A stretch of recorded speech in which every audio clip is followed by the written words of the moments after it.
Hey everyone, welcome to That's Cakeable. I'm Janine, and because this week's a little lacking, I thought I'd do a bonus video and pop up a second for the week. If you've seen the little deer cake topper tutorial, I'm going to show you now how I made his little friend, the woodland fox. I hope you enjoy this video.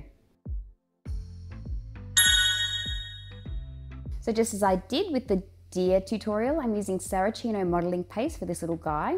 I'm rolling out an oval shape with some really light ivory modeling paste.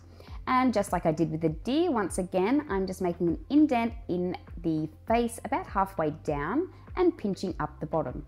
The fox, however, has a little bit more of an upward curve on each side, so a bit smiley-like. There you go, pushing up the sides a little bit. Now I'm going to pop that little head aside to dry and make his body. I'm taking some tan modeling paste now and rolling it into like an egg shape.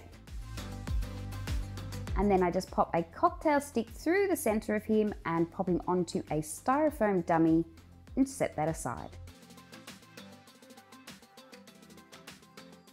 Now I'm going to make his little arms. I'm rolling out some more of that tan colored modeling paste into a bit of a teardrop shape that's got a ball at one end. Footage explains it better than I can verbally. And then push down that little ball.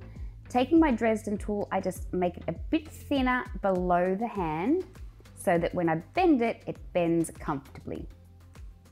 With a little bit of water, I attach the hands to the body.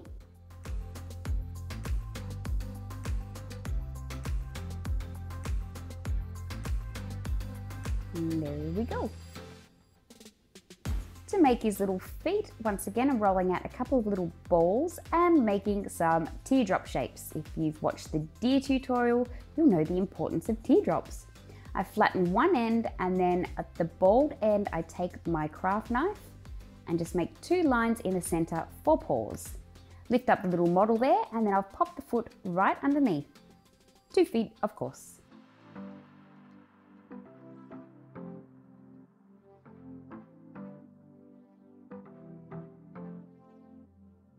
To make his tail, I've taken another piece of that tan modeling paste, once again, making it into a teardrop shape, just quite a thick one this time. And then to make the white sort of fur around the end of the tail, I've taken a piece of modeling paste that I've rolled out really thin, just in white, and I'm cutting a zigzag out of that. With a little bit of water, I just attach that to the end of the tail and wrap it around.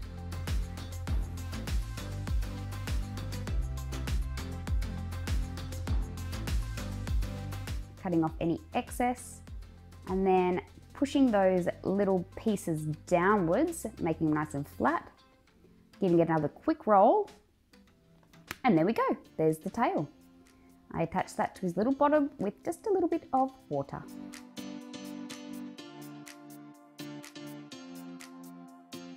Now to do the face mask on this little guy, I did it a little bit different than I did with the deer, so I've rolled out a piece of tan modeling paste really thinly and just wrapped it over the top of his face without actually attaching it this time.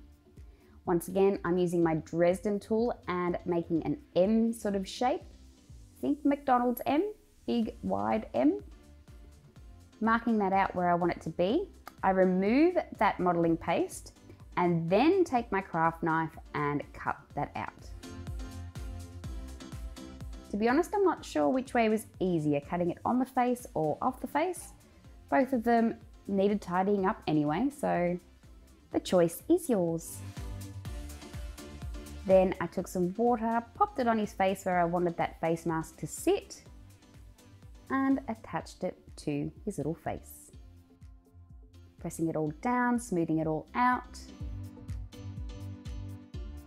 And then I wrapped it around the back just like I did with the deer.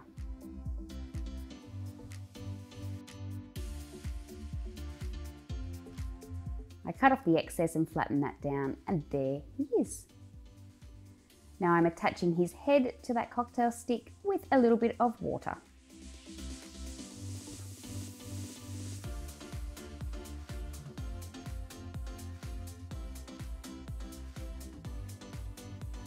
Okay, let's make some little ears. Once again, we're doing some teardrop shapes, slightly more pointed this time. I made a teardrop, flattened it down, and then took my Dresden tool and made marks on either side of that teardrop for the inside of the ear. Pointed it a little bit more at the top and then cut off the excess. A bit more pointing.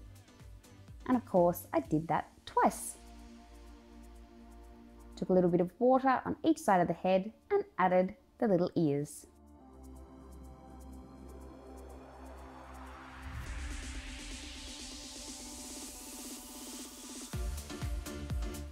Now to make the eyes and the nose, I've taken some black fondant, rolled out a tiny little oval for the nose and two tiny little balls for the eyes. I attached the nose with a little bit of water. I'd made some indents with my tiny little ball tool, pop some water into where I want the eyes to go, and then just pop the round pieces of fondant. A little blush on the cheeks with some pink petal dust. Too cute, too cute. I also added some white catch lights to his eyes, just dipping a toothpick into some edible art paint and putting little dots on the black eyes. Now, if you've seen my deer video, you'll know that I'm now making a flower crown for my little fox. I've just rolled out some light pink modeling paste into a long thin snake. I flattened it out with my rolling pin this time and then cut it into small sections. With each of those sections, I just rolled it up onto itself, like so, and there's your little ribbon rose. Now, if you haven't seen the deer video and you want to know how I made the tiny little leaves, just pop over and check it out here.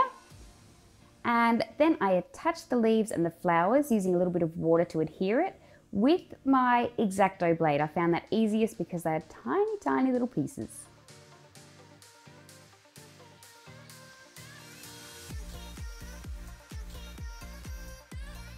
And that's it, guys. That's how you make this cute little woodland fox cake topper. I hope to be feeling well and back in the studio as soon as humanly possible. But if you're feeling well, there's no excuse. You know what to do? Go and get your cake on. I'll see you next time, guys. Bye.